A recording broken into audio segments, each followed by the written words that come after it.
G'day chaps, today I'm going to do a painting guide for how I paint my late war Confederate epic miniatures. So we're going to turn these into these. So I'm going to show you how I go about doing that.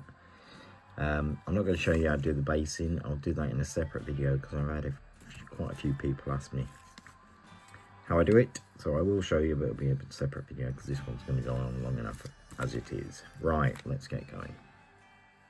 So first stage obviously is to do an undercoat. And this is Vellejo light grey. So if you've got a little airbrush or something, you can put it through that. And it gives you this nice grey colour. So I'm doing these as late war Confederates, as I said, and as the war dragged on, the Confederacy had real supply problems. So they started to swap from the grey to a more butternut colour. I'll put a recipe for my butternut in the description below, and also for the grey and for the brown that I'll be using. So what we're going to do is we're just going to randomly pick out a couple of guys and put this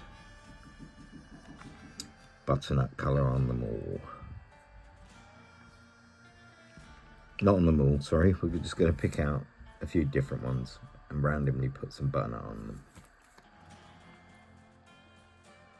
So I've just randomly picked a few guys there and put some butternut on the hats and the trousers as well. And now I'm going to use Vellejo Sky Blue. And I'm just going to pick out a couple of pairs of trousers for this. I'll try and get it to focus. And we're just going to do a couple of guys with these blue trousers. Okay. So as I mentioned, as the war dragged on, supply would have become more of an issue. And when you went to get some new kit, it would have really depended on what they had in stock as to what you got. So if they had butternut in stock, you'd have got butternut. If they had grey in stock, you'd have got grey. And you get where I'm going with this. If they had blue, you got blue. So that's why we end up with quite a mixed uniform for these late war Confederate troops. And obviously if they didn't have anything in stock, you'd have had to use civilian clothing, which you probably would have looted from somewhere. And I'm going to use flat brown for some civilian coats and things. So again, we're just going to pick out a random guy or a couple of random guys and just slap some of this on there. You don't have to worry about being neat at this stage. And I'll probably do a couple of hats in the same colour and maybe a pair of trousers. Okay, so that's all them done. I will put some black hats on there as well, but I'm going to do that when I go around to paint the black. So next up, I'm going to do the blanket rolls. And I'm going to show you these on the rear because it's easier to paint them that way on camera. I'm just going to use three colours for this. Olive green, Prussian blue, flat red. You can use pretty much whatever colours you want on the blanket rolls because I would have had a lot of homespun stuff. But I'm just using these. Just for ease really, just to save a bit of time. So we're going to pick up a blanket roll. So what I'll do is there's 5 blanket rolls on average on these per strip. So I'll do a couple green, couple red, couple or one blue, and then match it up. So I'll do that one and this one for argument's sake on here, and then the same again on the fronts. Okay. So with that all done, I'll just show you. So I've done a few different random guys. Next thing up, I'm going to do a flat earth, and I'm going to put this all over the muskets, the backs of the hair, and on the base as well, so that when I base them, if any basing material comes off, at least it'll be brown underneath. So the first thing we're going to do is just paint all these muskets. I'm going to paint it all over everywhere, including the bits that are going to be metallic afterwards. Excuse me. So all over these, and then making sure I get inside on these bits as well. Try not to get it on the coat. Don't worry about getting it on the hand. We'll paint that out afterwards. And on the backs, I'm just going to pick out 5 random guys on the back and do 5 random brown hair. And then when I do the black, I do the same for that.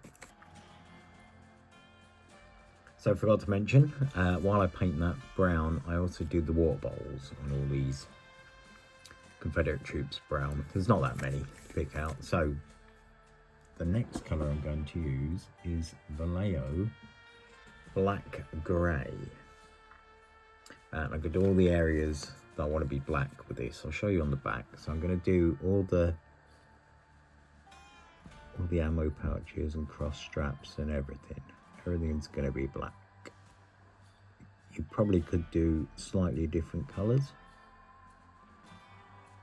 So a little strap on the blanket roll as well. So all of the strapping. I'll pick out a couple of hats.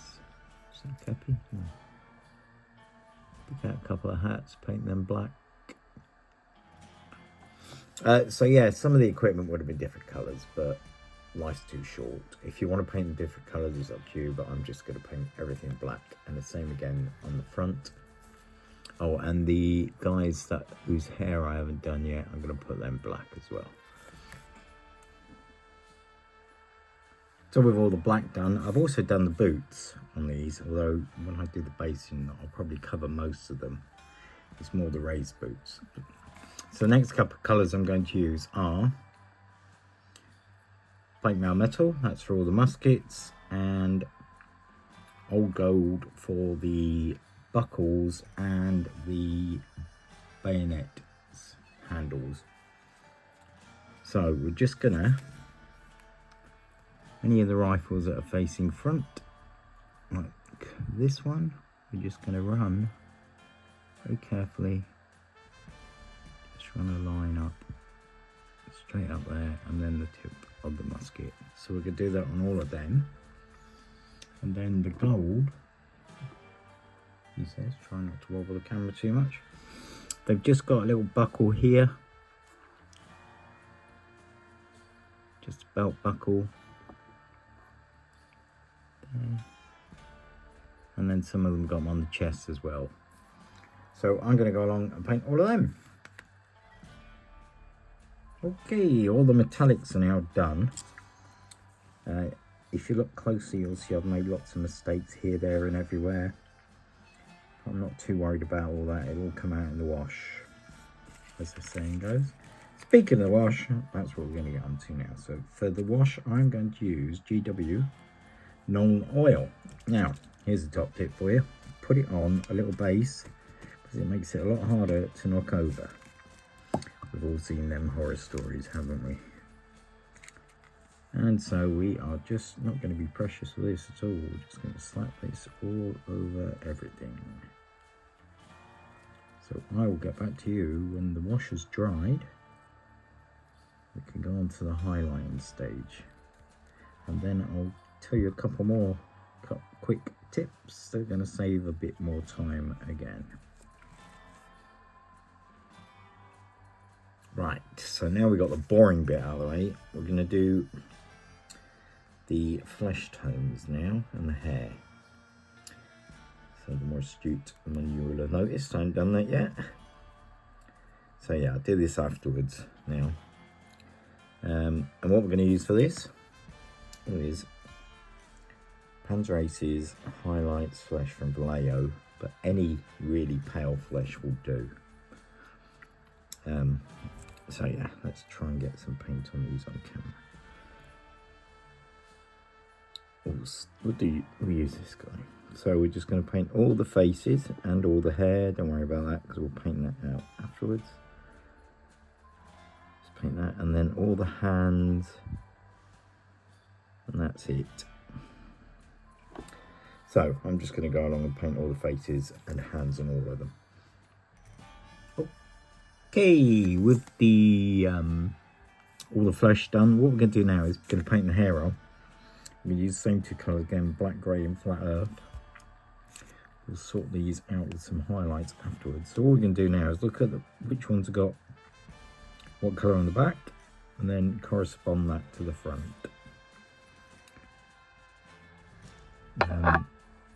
It's going to be pretty tricky to do on camera.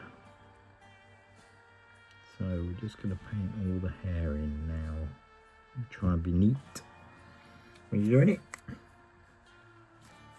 So with all the hair done now, it still looks a bit scruffy at the minute, but that's okay, because what we're going to do now is we're going to use some contrast paint actually. We're going to use Gunnerman Flash. We're going to paint this all over the faces and the hands. So try not to get it too much over everything else. And we'll just get it all on them faces and the hair, because it will give the hair a bit of a wash, and the hands. So I'm going to do that to all of them. So with the faces done, or at least with the wash on them, and the hair done, you could just leave them just like this actually, and just glue them straight to a base, and they would be done. But obviously I'm going to go a little bit further because I want these to pop a little bit. So you don't have to do this bit, and it is quite tricky, especially on camera. I'm just going to highlight the flesh a tiny bit, and I'm just going to do the nose. You're going to have to be careful doing this. Both cheekbones and the chin. And that's it. That's all I'm going to highlight. And then to save a bit more time, I'm only going to highlight the front rank. The rear rank's not going to get these highlights. So with them faces done, as I say, it's just a little subtle highlight just to give the faces a bit of a lift, but you don't necessarily have to do it. It is quite tricky. The next thing I'm going to do, again, you won't have to do this if you don't want to, is I'm going to try and do the facial hair. Now, I'm not going to do the brown hair, I'm only going to do the black. I'm just going to put London Grey on that. Oh, by the way, in case anyone's wondering, the flesh colour I used was Vellejo Flat Flesh. That's what I used for the highlights. Right, let's see if I can get this done on camera. It's going to be quite tricky.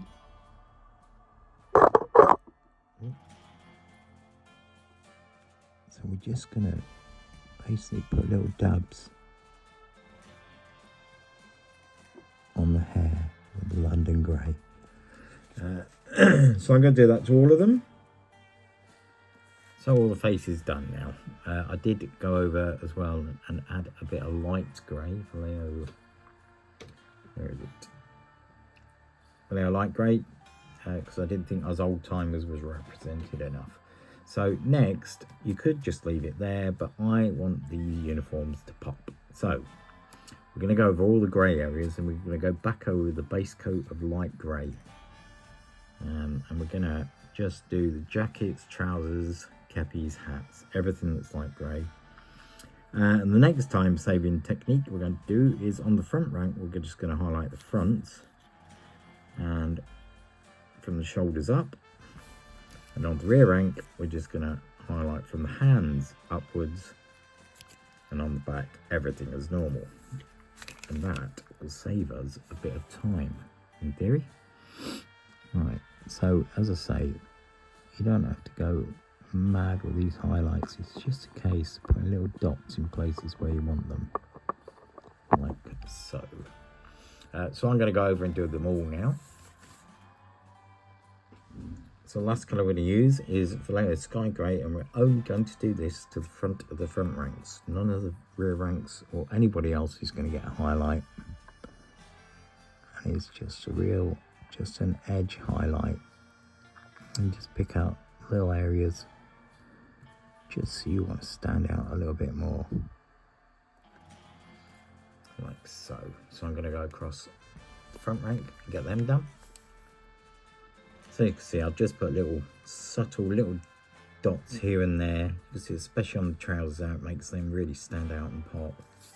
And we're only doing it on the front rank, so it's not going to take forever. And using this front rank, rear rank technique that I do, over the course of you know, 3 stands, by just highlighting the fronts of these and the backs of these, I probably save around 4 hours per regiment. So not to be sniffed at. Anyway, let's go on to the next colour. So the next colour we're going to use is, we're going to do the butternut now, because it's a little bit dark. So to line it back up, we're going to go back over with the German camo orange ochre, and then I am going to give this another highlight again of yellow ochre, and then I'll quickly go over the blue and the brown. So the brown is just going to get 1 highlight of flat earth, and the blue trousers are just going to get 1 highlight of pastel blue. I'm not going to show you them two because, which you've seen, we put the butternut on. That should be enough. And I'll show you on this guy's trousers. Let's pick one near the end. This one will do. Can you see that, or is it far too dark? Let's see if I can zoom in.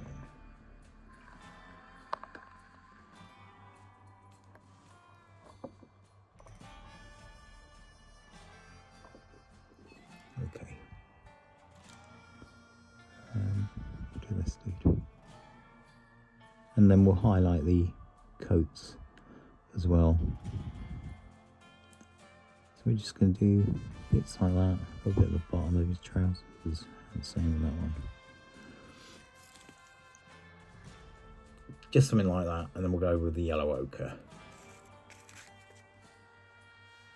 So once again, like we did the grey, I'm going to put the yellow ochre. Where is it? I'll show you it, can't remember. Yellow ochre. It's just going to be a tiny little highlight.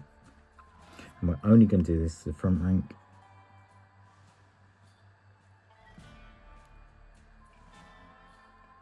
I'm just going to pick out them raised areas like the knees, tips of the hats, that kind of thing.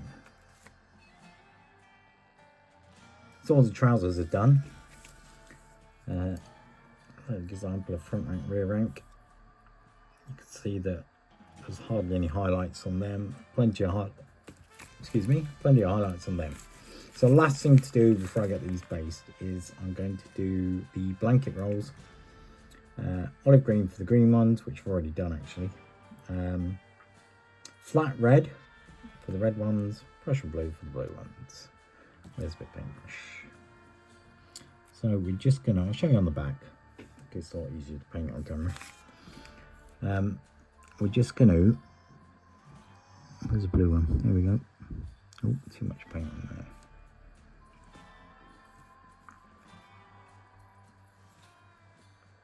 There we go. So on the backs, we're just gonna come down to where the black strapping is, and that's it. That's what we're doing. And then on the fronts of these ones, we're just going to come over the shoulder. And using these time-saving techniques, as I already mentioned, I reckon I saved about 4 hours a regiment. So 4 regiments to a battalion, so that's 16 hours saved using these time-saving techniques. So I'm going to crack on and do the rest of these. Then I'm going to get them based, and I'll show you them when they're all finished. I'm not going to show you the basing in this video. I'll do it in the next one because this one's gone on long enough as it is. So, congratulations if you stuck with me this long. Your prize is to see the finished article. So this is what they look like. And as you can see, you don't lose anything by not highlighting the rear rank as much, because they really can't be seen. And it looks like they're in shadow, which is kind of what you want, really. So yeah, so overall time-saving techniques on this video is that just front rank, rear rank highlights, and also the fact that I don't highlight any of the strapping or the muskets, the metal work, brown on the muskets or the belt buckles. They just get a base coat and then they're done. That's all the basing. As I say, I'll be showing how I do the basing in another video, which won't be long in the making. So I've done them. I've also done a command stand for these. Which is this one. I just split one of the regular commands in half and then put a Callistra mounted officer in there. And then because I split that command stand in half, I thought, well, I might as well do another one. And again, Callistra drummer, and basically done pretty much the same. So I've got a few more now to paint, and then I'll have a full brigade. Anyway, hope this video was useful to you. Hope you can use maybe some of the tips I've given in it. And I will catch you in the next one. Bye for now.